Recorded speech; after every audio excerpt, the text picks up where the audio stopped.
Now, on 105.9 FM and streaming worldwide on the WMAL app. O'Connor and Company. WMAL. Well, good morning, one and all. Happy Friday, Patrice. Happy Friday, Andrew. A little bit of It is MJ Friday to get morning. us going. Absolutely. Without a doubt, it is 6:07 on News Talk 105.9 WML. We are making sense of the news. I am Andrew Langer in for Larry O'Connor. Today, we're going to be doing a couple of these, Patrice, over the next few weeks, sitting alongside Patrice Onwuka so she and I can wonk out on stuff as you've already heard us do. We got a great show this morning, as we always do here on O'Connor Company. We got Grover Norquist joining us in the 7 a.m. hour to talk about the shutdown. I'm going to offer up my theory about the Democrats playing rope-a-dope with us. We've got Maryland Delegate Mark Fisher, a member of the Maryland Freedom Caucus. He's going to be joining us in the 8 a.m. hour. And Mark Krikorian, who's the executive director of the Center for Immigration Studies, is joining us later on in this hour. So, Patrice, listen, I think you know this. We are an Air Force family. My wife was in the Air Force for 25 years. We actually live down in Florida, which is where this story takes place. But, you know, she retired in 2017 from the Air Force.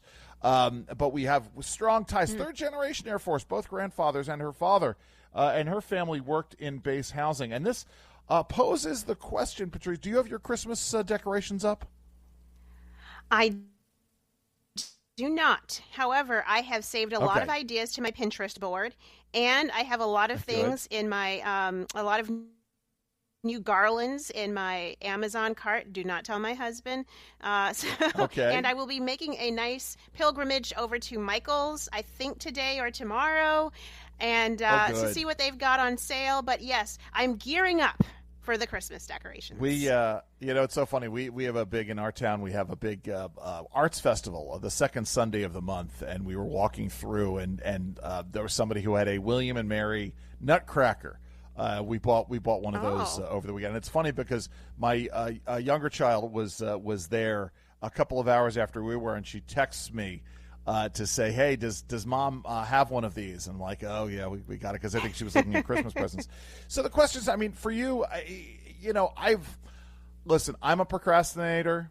I tend to wait later to get my Christmas decorations up. You know, we'll usually, for us in our house, it's right after Thanksgiving. I have obviously noticed the trend. I don't have a problem with the trend. Old Town Alexandria, folks. If you haven't been down to Old Town, the Christmas lights are up on King Street, and it looks amazing. Nice. The other night, it was breathtaking. It was gorgeous. But here's a story here. Little Stevie Wonder there. So the story came out of Tyndall Air Force Base. And let me tell you something. I think in times of stress, in times of strain, in times of uncertainty, and I'm going to tell you something, in times when the government is shut down and our members of the military aren't being paid, a little Christmas cheer goes a long way. Tyndall Air Force Base, which is right outside of Panama City, a bunch of families living in privatized housing, but it was, it's military. It's paid for by the military. It's base housing, but it's privatized. They received an email entitled "One Holiday at a Time, warning residents not to display Christmas decorations early. All holiday decorations should be reflective of their respective months and not displayed." Something I want to do, you're not going to know who this is. Do you know who Mr. Magoo is, the cartoon Mr. Magoo? Yeah, I know. All right, I heard about him. My parents talk about him. All right. One of my favorite Christmas movies is Mr. Magoo's Christmas Carol, where he plays Ebenezer Scrooge. Well, all holiday decorations should be reflective of their respective months and not be displayed any sooner than 30 days before the given holiday. If you currently have Yuletide decor outside your home, please remove it and reinstall it in accordance with your community guidelines. And so this was huge backlash. Thankfully, they turned it around a couple of days later. But yeah, this person, Tyndall's Public Affairs Chief, Captain Justin Davidson Beebe, confirmed the message came from the Balfour Beatty communities and said the company was simply enforcing the community standards. Bah, humbug. By the way, this is like akin to my problems with HOAs. When I was teaching my college. Goodness, yes. The best. Listen, I was teaching on the regulatory process at a college, and we were talking about alternative standards, alternative modes of regulation. And when I came to the section on HOAs, I said to my students, I said, this is the most important 15 minutes of college you will ever have. This is the most important, as I explained to you the problems of HOAs. And yeah, I know we got a bunch of nanny staters out there who are all about their HOAs. But yeah, I mean, listen. So for you, where do you come down on this about putting up after Thanksgiving for you? What do you first think? off, I mean, you can put them up after. It is fine to put them up right now. I used to be an after Thanksgiving person, but we need holiday cheer, and we and the ghosts and the goblins, and they're all gone now, thank goodness. If you want to keep your pumpkin up, I have a couple still left on my porch. That is fine. But I also see that Christmas, it ushers in a new spirit of joy and hope, and for the many momfluencers out there who have a YouTube channel or have syndicate links where they affiliate links where they get paid for their videos, they need to put their Christmas decorations up early because they filmed the content, they post it, and then for the next 2 months they're going to be raking in some cheddar. So it could be that some of these military spouses, maybe they have some affiliate links for all of the products that they're displaying. Maybe they're making some money. I love that. Maybe they just want to have some good holiday cheer to help their kids, whose father or mother may be deployed right now. They're spreading some cheer. Absolutely. And bah humbug on the nanny state, that tried to crack down on this. In fact, what they should be doing, what the HOA or the community should be doing, is hosting decorating contests and giving out prizes and signs. And I'm saying this to my HOA, who did not do a contest last year. Hello.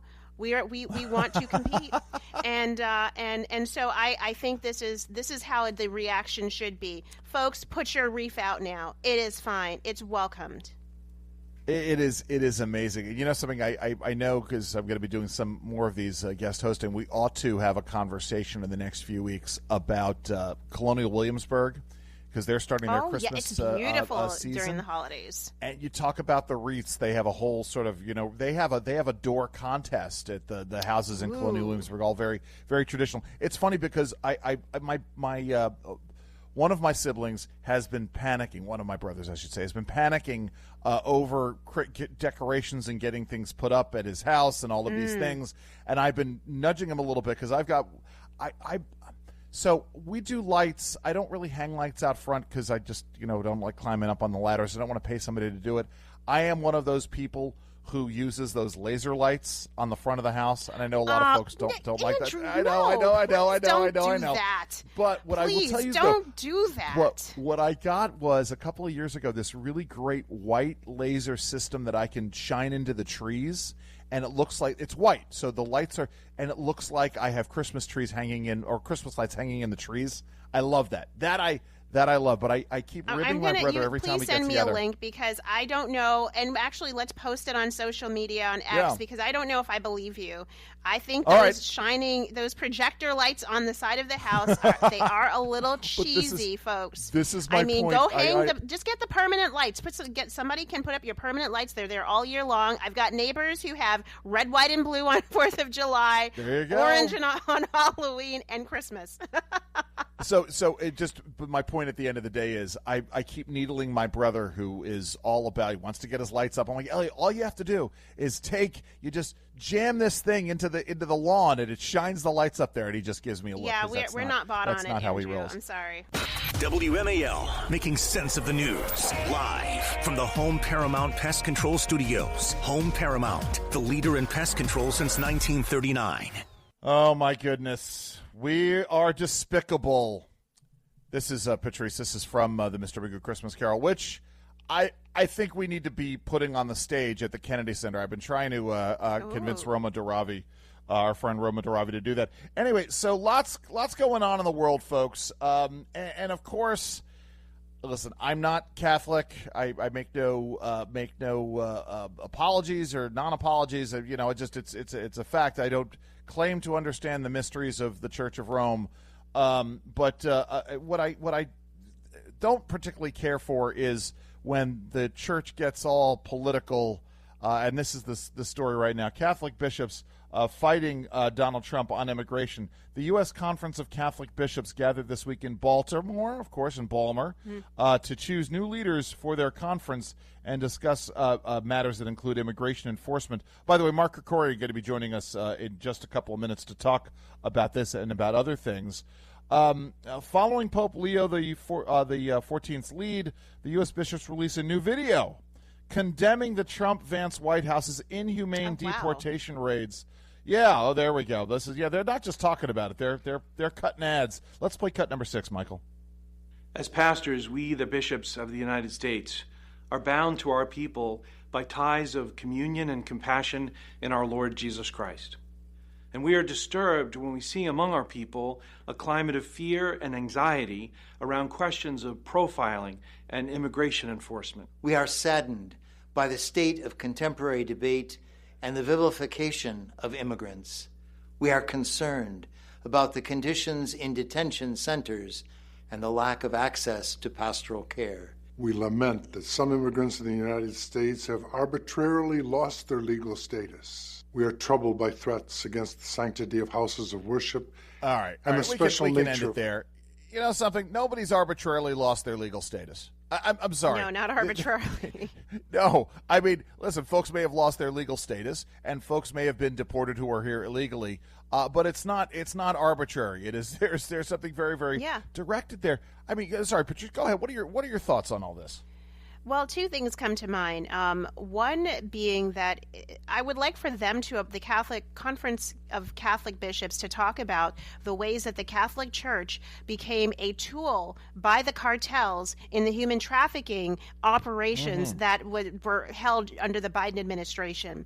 Because let's not forget, when those immigrants came through this country illegally and they were shipped to different states, greeting them were organizations, a lot of Catholic organizations, there to help them. But by providing the food, providing the aid, paid for by the federal government, because they were getting backdoor money from the Biden administration to do this, they were helping to facilitate human trafficking into the United States. So they were not part of the solution. They were part of the problem. I don't know if they addressed that in their condemnation of the Trump administration, but they should. And secondly, I hate, as a naturalized citizen, I hate the fact that they are lumping us all together, that all immigrants came here illegally. No, hello. I'm one of the millions of illegal immigrants to the United States. My family spent a lot of money and a lot of time, sold everything to move to this country, and we didn't cross the border under the, dip under a hole in the fence. We proudly stepped off the plane because we had gone through the rigorous process of immunizations, of money, of processing, and proving that we could support ourselves when we came to this country. So to call us all together as though we are all the same, we are not all the same, and they're wrong for doing that, and they do it intentionally. And you hit the nail on the head. I will never forget, I was debating somebody. There was a foundation in town that would bring in policy people on the left and the right to debate issues in front of high school students. And one of the issues was the issue of immigration. And a group of young people, Hispanic young women, came up to me afterwards and said, something, our concern has always been our families waited in line. We did the right thing. And this is fundamentally disrespectful to us, and it creates, they didn't say it creates a disincentive, but they talked about the disincentives. Real quick, Michael, let's go ahead and play cut number 7. Despite obstacles and prejudices, generations of immigrants have made enormous contributions to the well-being of our nation. We as Catholic bishops love our country. We can end it there.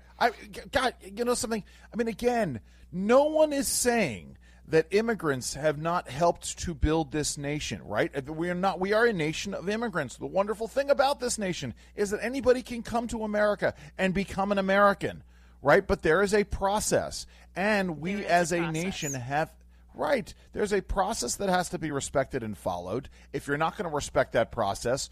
I dare say may not respect the rule of law here in America anyway. But the other part of this is we as a nation have a fundamental right to determine the time, manner, and place in which people can immigrate, can migrate in here. Milton Friedman said it best. You cannot have unrestricted migration and a massive social welfare state. That is how you destroy a population. More to come here on O'Connor and Company WMAL at 6:23. We've got Mark Krikorian from the Center for Immigration Studies going to join us in just a couple of minutes. We're going to continue to talk about the Catholic Church there. Later on in the show, Grover Norquist and Delegate Mark Fisher as well. It is 6:30 right here on News Talk 105.9 WMAL. WMAL-FM, Woodbridge, Washington, a Cumulus media station. Making sense of the news. News Talk 105.9. WMAL. News now. Now on 105.9 FM and streaming worldwide on the WMAL app. O'Connor and Company.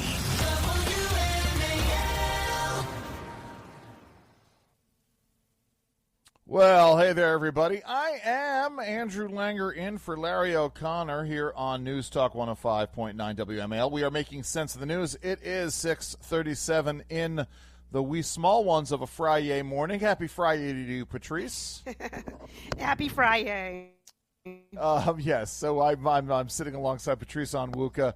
Very excited to do that because she and I not only geek out on the air with our wonkiness, Yes. Somebody ought to produce a funky wonk song, Patrice. But now that we've got all this AI out there, I if think anybody I'm who going to could work on do it, it would be it would be Michael. All right, there you go, Michael. I'm charging you with this, a funky wonk song. We're going to be joined in a little bit by Grover Norquist, President of Americans for Tax Reform, the ultimate funky wonk, by the way, Grover Norquist, and Mark Fisher, who's a delegate from Maryland. He is a member of the Maryland Freedom Caucus. He's going to be joining us, but sitting in with us right now is Mark Krikorian. He is the executive director of the Center for Immigration Studies. And listen, Mark, before we talk about what's going on in California with the illegal driver's licenses, Patrice and I were just talking about the conference of bishops happening in Baltimore. They've produced this video. Producer Heather sent over an email to me and Patrice that she'd gotten asking ardent Catholics to give money to support their legal defense fund for illegal immigrants. I mean, there's a very dangerous precedent, isn't there, for the Catholic bishops to get involved in this way, isn't there? It is. This is not completely unprecedented. They've done this kind of thing before, but the problem I think here is that they're first of all getting involved in an area they don't understand. They're not just saying, "Look, we're going to." Even if illegal immigrants have a problem, we're still going to, give them whatever it is, warm food and shelter and what have you. They're going beyond that. They're making political statements. They're saying, I read the statement. I didn't see the video, but the written statement. They're saying Congress has to pass illegal amnesty for illegal immigrants, and that, they have a kind of throwaway line. Well, of course, there has to be orderly an orderly system of immigration. But they say thanks. The only reason for what's that? Yeah, exactly. Yeah, thanks a lot. Thank you for that. I appreciate it. I'm sorry. Go ahead, Mark. And the rationale they give to it is that otherwise immigrants will be trafficked. No conception of the common good within the United States about the need to protect vulnerable American workers and taxpayers and what have you. And so this is, they're getting into an area where they're in over their heads, and they're not helping themselves. Generally, all institutions, the church as well as unions and others, have this huge gap between the leadership's views on immigration and the actual members' views on immigration, and that's what we're seeing here too.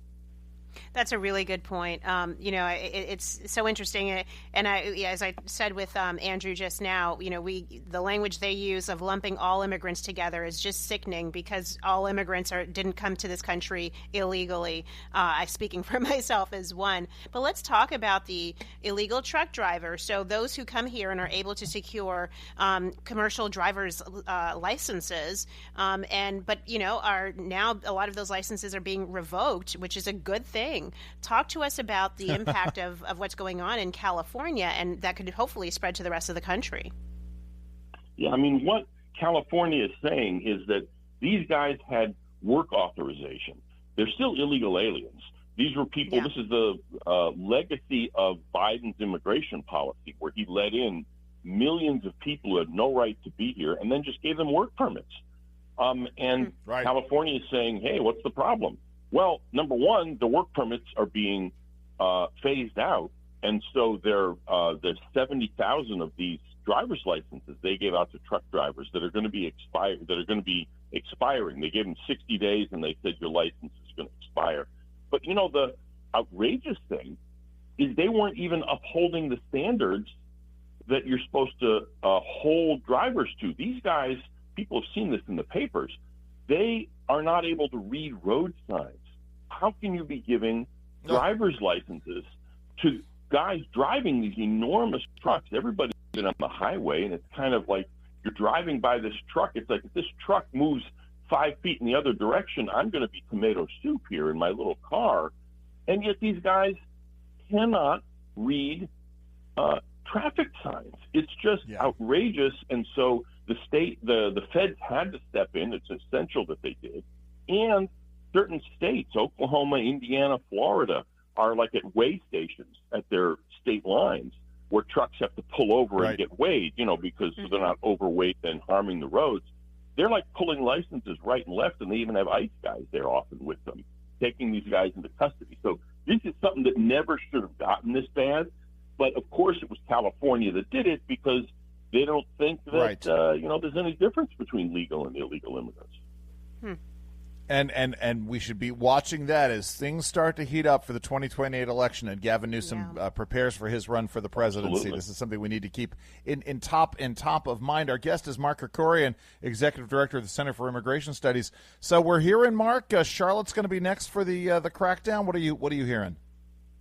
Yeah, that's what they're saying, and that the Border Patrol guy, Greg Bavino, who is the head of the Border Patrol in one of the California border sectors, but he's been kind of reassigned to be kind of the lead guy when they launch these kind of efforts. He was in Chicago when they started that effort to enforce the laws there, and so they're basically moving him and his team to other places. So the enforcement is going to continue in Chicago. It's just that he's kind of like, this is sort of a, not an apt example, but if anybody's seen Going My Way, I think that's the movie with Bing Crosby. He was like a troubleshooter priest that went from one parish. Well, that's kind of what Greg Bavino is doing. He's sort of going from one city to the next, and Charlotte is the next one that he's going at. Basically one sanctuary city to the next.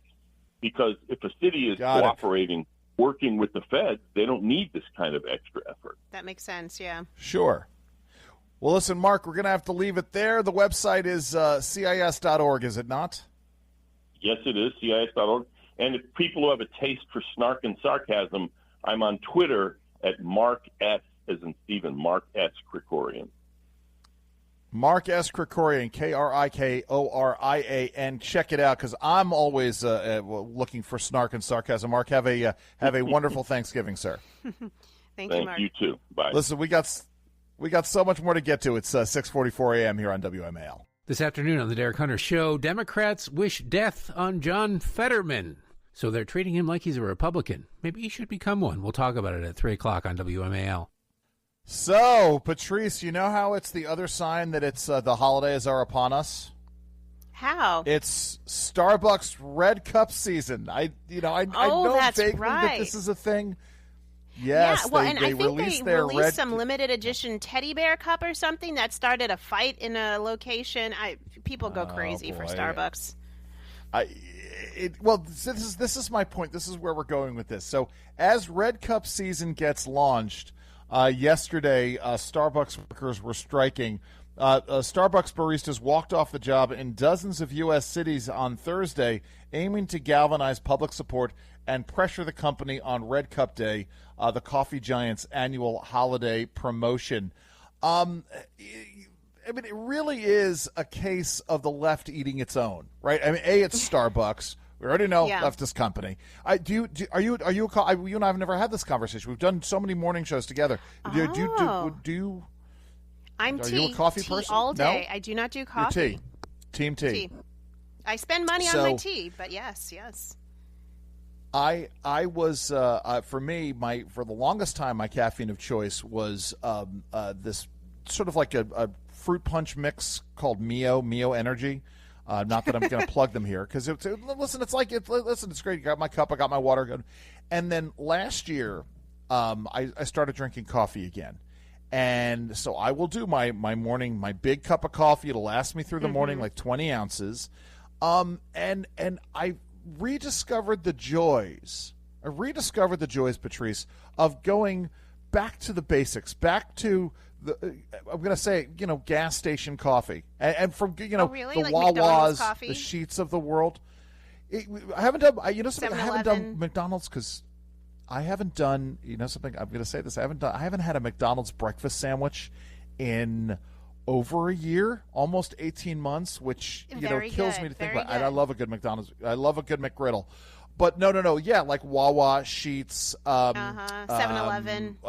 Dunkin' Donuts. Yeah, I haven't done 7-Eleven. But, and here's the thing that gets me is that the workers don't seem to understand. Now, yes, as we've just pointed out, it is Red Cup Day, the Teddy Bear limited edition cups. You got people who are going all crazy and apoplectic about this. But, there are alternatives to Starbucks that are out there. Yes. Listen, introduced my lovely wife, just the other day to Wawa coffee. And she's like, oh, my goodness, this is actually really good. And it is so much less expensive than Starbucks coffee. Bingo. Sorry, go ahead, please. Yeah, right. That's the thing at the end of the day. And you know something? Listen, I don't know why the baristas feel particularly like they're aggrieved by Starbucks.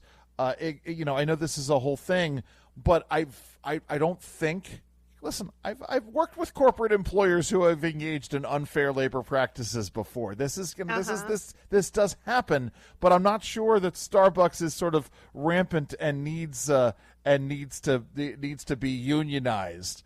Anyway, your thoughts here. I mean, they're upset because they're not getting enough money. Now, average Starbucks baristas earn between $18 to $20 an hour. If you're a manager, that goes up above $20, $22 an hour. In some areas, going up to $30 an hour they can be earning based on their experience level and so on. So, cry me a river.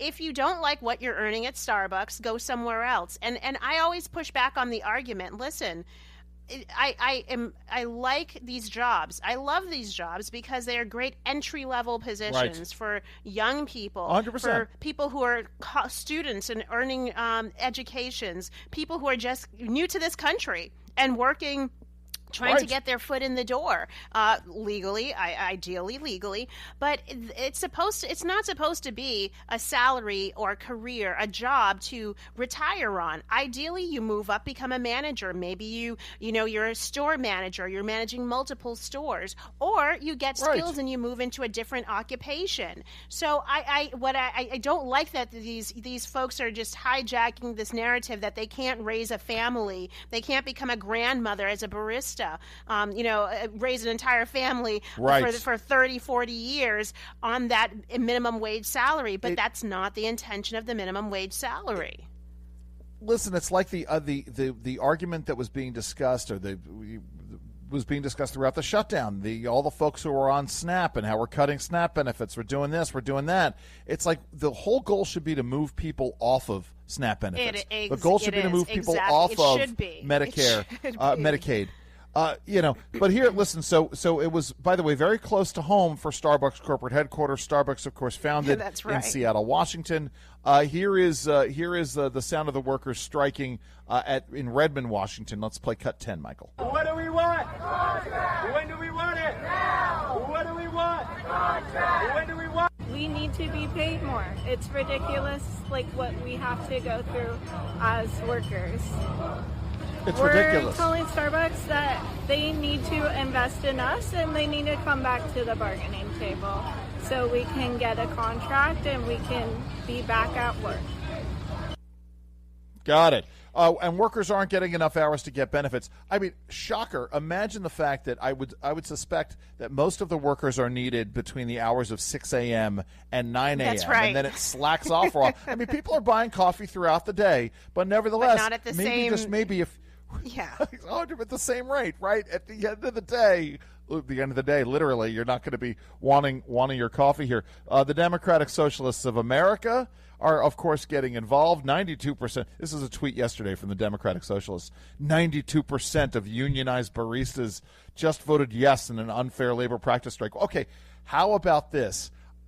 I'm actually shocked that it wasn't a higher number of unionized baristas voted. I want to talk to the 8% who voted no. That's who I want to talk to here. Tell them to us to stand with them. No contract, no coffee. Guess what? No coffee. You know what's funny?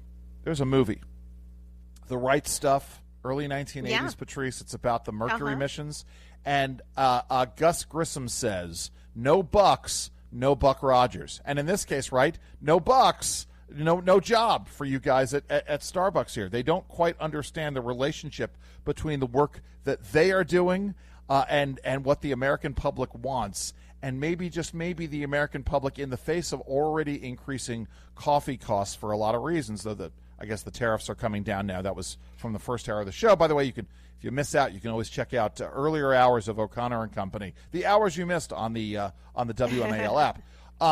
Coffee prices are coming down. If you try to raise coffee prices, guess what? People aren't going to buy it, or they're going to turn to the less expensive alternatives. Exactly. At Sheetz, Wawa, 7-Eleven, Dunkin' Donuts, etc.